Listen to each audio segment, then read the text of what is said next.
Hello, everybody, and welcome to the Crypto Hipster Podcast. This is your host, Jamil Hassan, the Crypto Hipster, where I interview founders, entrepreneurs, executives, thought leaders, you name it, across the world of crypto and blockchain. And today, well, I have a founder, and I have a trade. I don't usually interview traders, but I have a trader, as well as a founder, entrepreneur.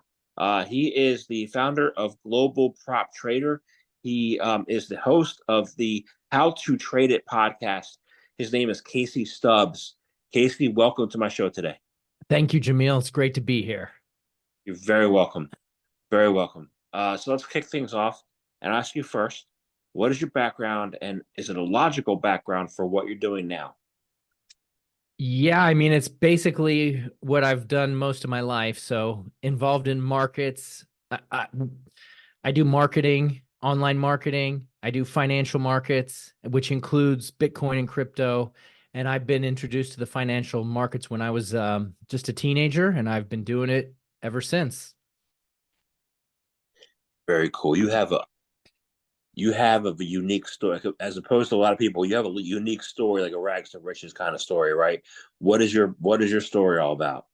Well, I got started because I was involved in computers and tech back in the 80s. And then my dad was involved in the markets, but he didn't know how to use a computer, right? Because he's a boomer. Boomers didn't know how to use computers.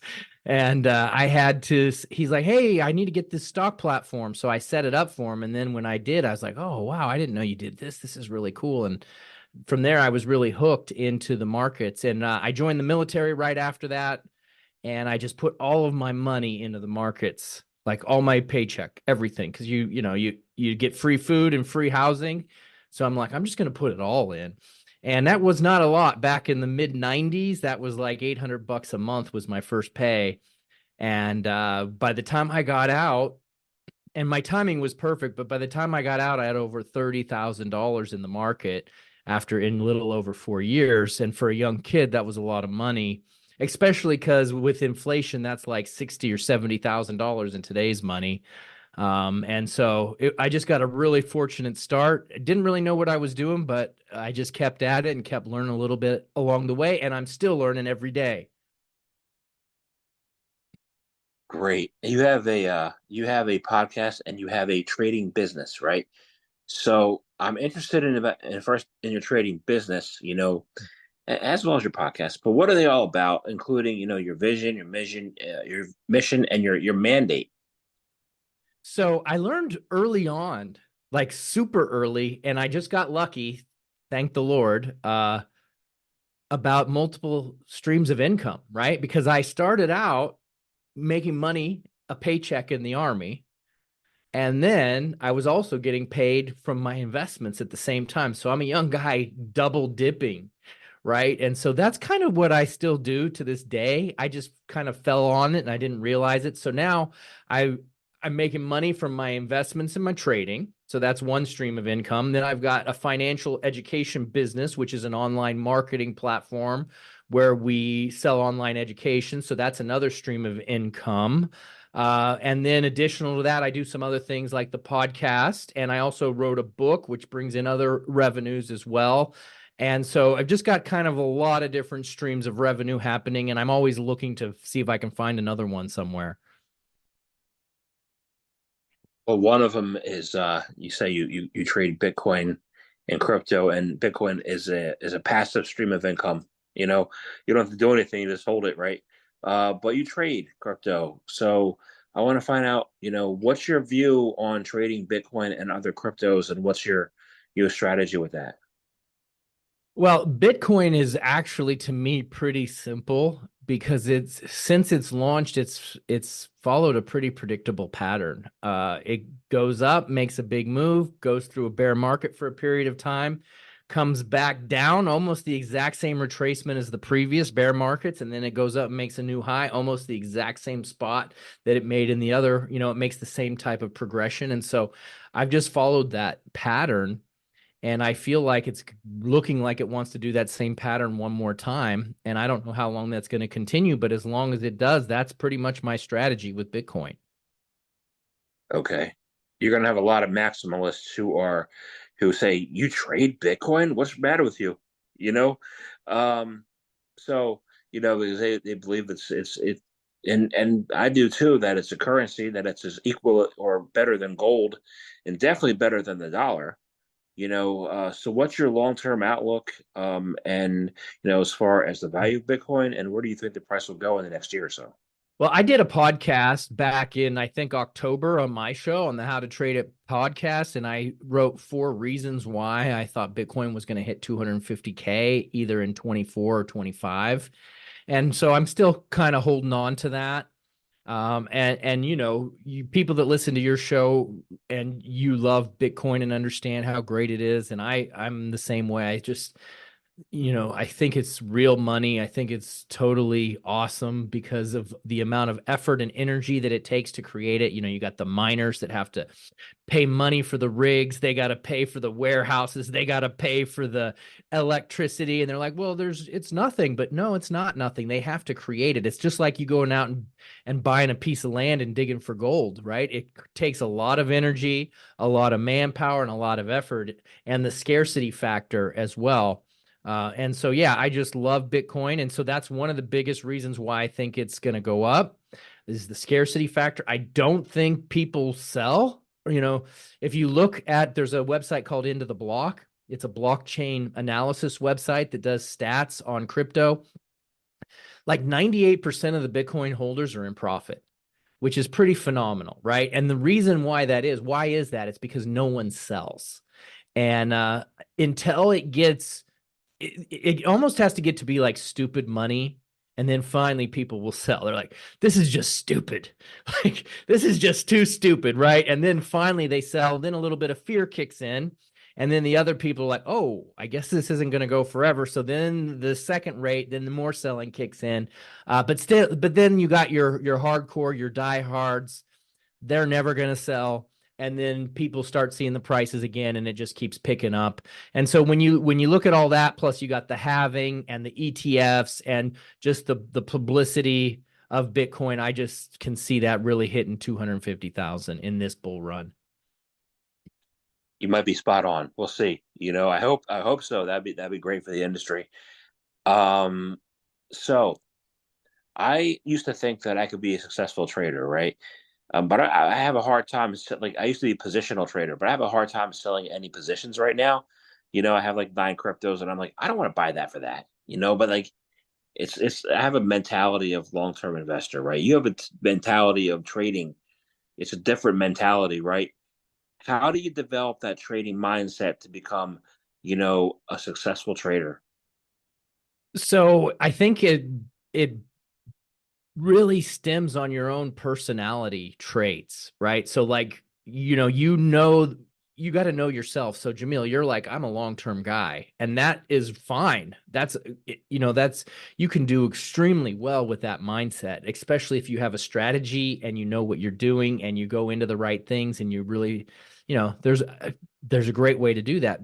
But on the other hand, some people are not set up for that, right? Like, I know day traders and stuff, they're like, oh man, I'm afraid that news is going to come out overnight when the markets are closed, and then everything's going to crash. And so they hate it. Like, for them, holding overnight is the biggest risk in the world. And so they just can't do it. Or other people that are just so impatient, they're like, oh man, I'm up $50. I got to get this profit, right? And so it's really important to do a deep dive on what you're comfortable with and what you feel works. And I've kind of, over the course of doing this for 25 years, I've developed a methodology for me that works, and it's a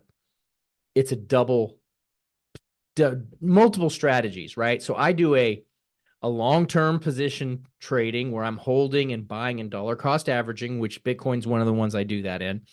And then I have a trading strategy where I really like to just buy on the weekly charts, and I'm looking for patterns on weekly markets, and I like buy on Fridays, right? And then I just follow the weekly pattern. I'm going to hold it for a couple weeks to a couple of months, and then I close. And what's really sweet about that strategy that I run is it doesn't take a ton of time, right? I log in to the platform on Fridays. I do a little bit of analysis. I find my best charts, and then I take my trades right before the market closes. And so it's like I'm spending an hour a week trading, and my returns have been really good with that strategy. And my returns have been really good with the long-term stuff too. So both of them work, and I like kind of doing a mix of both. Got it. So I got to tell you, I was driving back from my house from the doctor just a few days ago, right? And I get this phone call out of the blue. I never talked to this guy before in my life. He's like, "You're the Jamil who's in crypto. Can you tell me how to make a quick 5x?" And I'm like, I have no idea how to tell you to make a quick. I don't even know how to make a quick 5x. Like, but a lot of it comes down to what the people's risk aversion, right? And profile and personality, like you said. What would you say to that? What would you say to that person, who if they called you, to help you, and when you don't even know them, how do you help people like that? What a great question and what a great phone call. I would really be interested to know what you said, and then I'll tell you what I'm going to say. I said I can talk to you for about an hour to find out what your risk tolerance is because I could tell you to buy a doggy meme coin, and you could be afraid of that, and like I am, or I can tell you to buy something solid. It's going to take a long time to. So it's all depends on you. That's what I told him. I said, but I could talk to you for an hour, and I have some time next week. But I didn't get a call back. Yeah, so that's the thing is there's a couple things that me as being an educator. One is there's so much junk on social media that it messes with people's perspectives, right? And I'm not totally blaming that because everybody's responsible for their own stuff. But you can't look at this as get rich quick or 5x fast. You just can't do it. Now, there are people that have made it happen, but they're like unicorns, right? A unicorn's a very rare event. Like I look at businesses, right? Most of the businesses take time, right? They take effort. Like we look at like Facebook, Facebook rocketed Jeff or Mark Zuckerberg became a billionaire in 5 years. That's just so rare. It's so rare. And it does happen, but don't look for that. Just, I just think it's a waste of time and you're going to end up quitting. You're going to get discouraged because most people, and I talk about this a lot in my book, they go in to the markets because they have a financial problem, right? And they're looking for a quick fix. They're in some pain. Maybe the pain was their fault. Maybe it wasn't, but they want the financial pain to be over. And so the market, that'll ease my pain. And it's kind of like going into a casino thinking that playing slots is going to ease your pain. But really what it does is it destroys you and it gives you an even worse mentality. So I would tell that guy, I don't know if you're going to listen to me a lot because a lot of these people don't listen to me, but you need to change your mind right now and focus on solving your financial problem through hard work and strategy and stop looking for a quick fix. I like it. I like it. I used to have I was thinking back to the days of 2017 where I had people call me all the time when it was ICO days, kicking the tires, right? But Right. never related to any business. I like that. Change your attitude. Change your mindset. You know, um, and one of the things that you are experienced with is building, a healthy belief system and habits that will help you accomplish your goals. What are some of those habits that people that you can help or people to instill in their lives?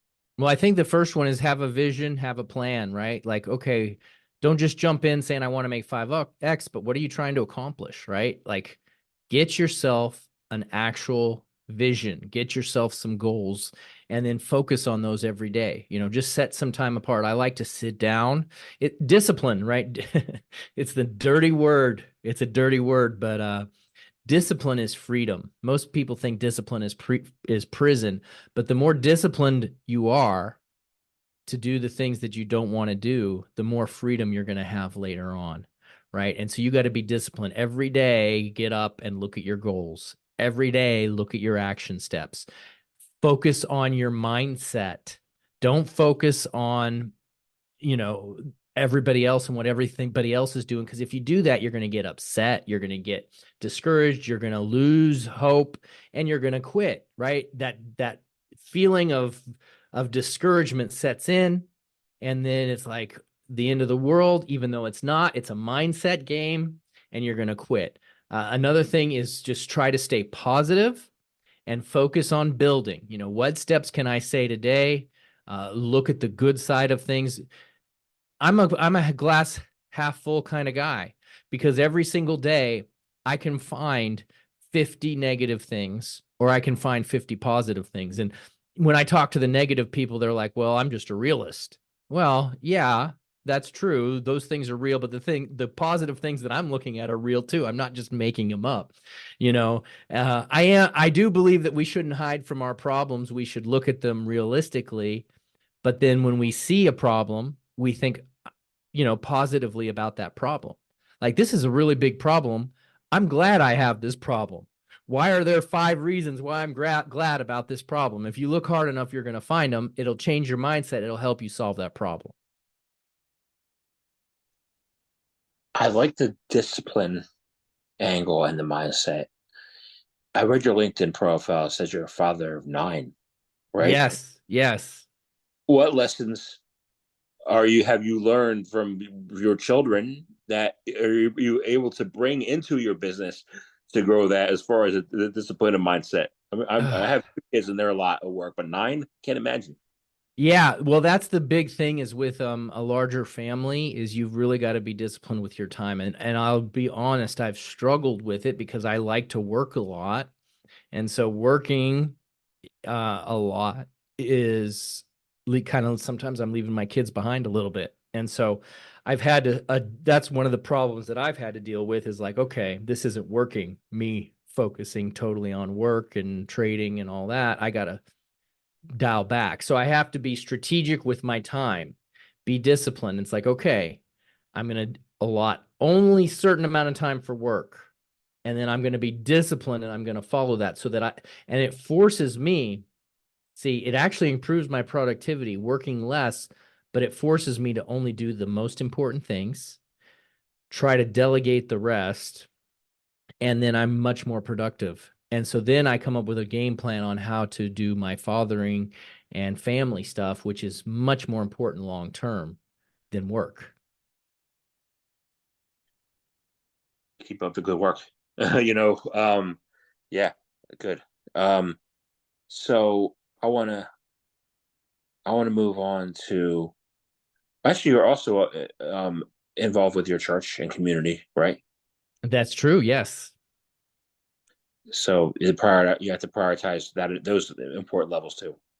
Yeah, absolutely. And I mean, for me, that's the very first thing. Not so much church, but my relationship with God comes first. I became a Christian in 2004, and it just changed my life for the better, way better. Just and so ever since then, I've just been really thankful and have been focusing on my relationship with God first. And focusing on that has helped really bless the rest of my life.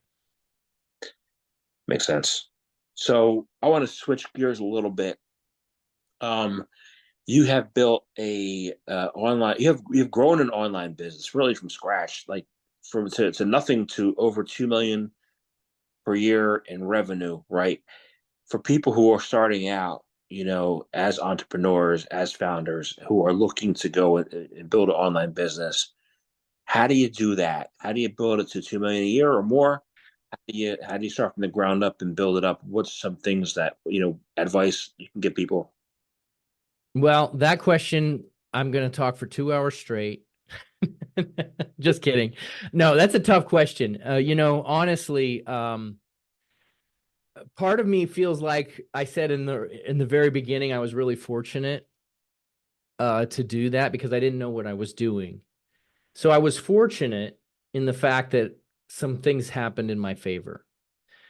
But the other side of that coin is that I literally tried thousands of different things. And so you come and you talk to me and you hear about all this great stuff that I've done, blah, blah, blah, blah, blah. But the truth is that I've done more stupid stuff and messed up more than anybody else and just done the dumbest ideas that you could ever possibly imagine. And I got lucky a couple times. And so I think that's maybe the big lesson is just start something. And then when it doesn't work, go back and do it again and just keep doing it and just keep doing it and just keep adjusting, keep moving forward. Don't look at obstacles and say, oh, I don't have enough money and you have to have money to start a business, or I don't have this, or I don't have these skills. Focus, take an inventory of your giftings, take an inventory of your resources. A gift mix inventory, like I take online tests for my giftings. There's a bunch of them, like Myers test or whatever. I take I think it's Clifton Strengths Finder test to kind of get your personality. Just like I talked about with the trading personality, business personalities are the same way. You got to find what fits you. So look at your giftings, try to go with your strengths, because everybody has something that they're strong in. Everybody's different. Like I like to talk a lot, right? So I want to create a business where I'm talking. So if you focus on your strengths financially, maybe you don't have a lot of money. I didn't have a lot of money. I had some investments, but I didn't have cash flow. So I had to figure out what I could do that didn't take money. So I had an old computer, I had an internet connection, and that was about it. I was like using free email, free web, free web hosting. Everything was free because I had no money, but I just kept trying different things. And I said, I have an investing skill set. I have a computer skill set because I grew up knowing about computers. I'm going to use my giftings and try something. And you were not afraid of failure. You cannot be afraid of failure. And I've fallen on my face a million times, and I've been discouraged, and I've been beat up, and I've been sad, and all of those emotions that you feel. Like, listen, builders and entrepreneurs and investors, they go through it. They go through the ups and the downs, and it's really tough. Yeah. I want to get your point. I'm thinking, it's a 3 year, it's kind of like a three cycle thing. The first cycle, you waste your money by spending too much. You think you need money, you waste it. In the second cycle, you lose all your money. And in the third cycle, you start to make money. You know, um, that's kind of like what a lot of people go through. That's why like the 3 year wide receiver is good in football, right? Yeah. Um, so um, Yeah, I agree with that. But again, I think it's a little bit different for everybody because it's hard for me because I'm not very cautious, right? So I've done all those mistakes, but I have friends in business and I get a little envious of them because they're a little more meticulous and they're slow moving and they calculate everything, and they just like, so if you talk to some of those guys, they're going to give you different answers than me. And I'm not envious because I know that they have a different mindset and different gifting, but there's two different ways of getting it done. I move a little faster, they move a little slower, but they might avoid some of the ups and downs and the valleys that I have. So again, that's kind of a personality thing. But yeah, I definitely went through those cycles and I still go through them, I hit my all-time high, $2 million. And I think that I finally figured it out after 15 years. And then I just start making mistakes again. It's like, oh, what was I thinking? I thought that I had hit the home run. I thought I was finally there. And then, more obstacles, right? So you've never made it. You're never there. Anytime you want to get to the next level, there's always things that you got to beat back and solve. It's a journey. So learn to enjoy the journey. awesome. So one of the ways to build business is you got to be good at sales, or at least have a method for sales, right? One of the things that I know you build is called traffic funnels. I don't know what they are, but I'm interested to find out. How do you build traffic funnels to bring customers to your business? So the secret for me is free stuff. I give out free reports. Hey, learn about Bitcoin, get this free report. And so people love the free report. So all I do is write a PDF, I get their email, and then I start sending them messages about my marketing materials, about my products. And so that's really the main, in a simple world. There's a lot to it, but it's just capture their email with something for free and then just send them emails and build a relationship. And I think the biggest thing is lots of good content, right? Like, just share. Like I'm always, you're driving around and you're talking to the guy on the phone, right? Okay, how's this going to turn into content? Like I try to think of every life lesson, everything I do, it's all relating and like how can I turn this into a lesson for some of the people that are on my email list, people that watch my YouTube videos, people that are listening to my podcast, right? So my ultimate goal in life is to educate as many people as I can, and I do that by sharing myself and sharing my experiences. And then they build a level of trust with me and like, oh, okay, you know what, Casey, he's a real deal. I can take a shot with him. So it's about relationships, right? A lot of in crypto, there's not a lot of relationships. People sitting behind a computer in the basement and they act anonymously. Right? Well, You even know, Bitcoin, no one knows who the guy is, right? I mean, totally anonymous. I just read an article about him the other day that said that he could have like $50 billion in Bitcoin. I mean, nobody knows who he is. They that's say, true. and then in the article they said he could be dead. Depends. Some people think it's Hal Finney, you know. Yeah. So we'll never know, I guess. You know, so you are a podcaster as well as me, right? What do you love the most about it? What have been your greatest takeaways and lessons? What has been your experience as a podcaster? Well, Jamil, I think I would love to hear what your takeaway on this is too. But for me, it's you said relationship. For me, it's relationship. I've made great friends, and it's just been amazing. I did not know that was going to happen. I did it as a marketing thing, but it's totally transformed. See, that's the other thing about starting. When you start, you don't know. Oh, I'm going to start a podcast. I'm going to make more money. But really, what happened was I made friends with great people. I was able to create great content to help educate people. And I was able to get access to a level of person that I would not be able to get access to otherwise, right? I could email some guy and say, "Hey, let's have a talk," and he's like, "I'm too busy." I get emails every day, Jamil. People will say, "You want to jump on a call with me?" No, I don't want to jump on a call with you. I'm busy. Why would I do that? Right. But if I have a podcast, hey, I'm doing this podcast. You want to jump on a call with me? Oh, yeah, sure. So, it gives you access to people. And so the relationships have been amazing. And it's just helped me continually my lifelong learning through access through people and educating others. How about you? What's your experience with podcasting? Um, it's been great. I'm always like, if I walk into a room and the room is full, I'm gonna be like, get me out of here.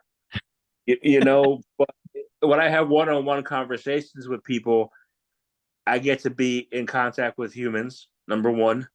Number two, I learn something new all the time. Like I think I know something, and they come at it like a different angle, and I'm like blown away, like almost every time.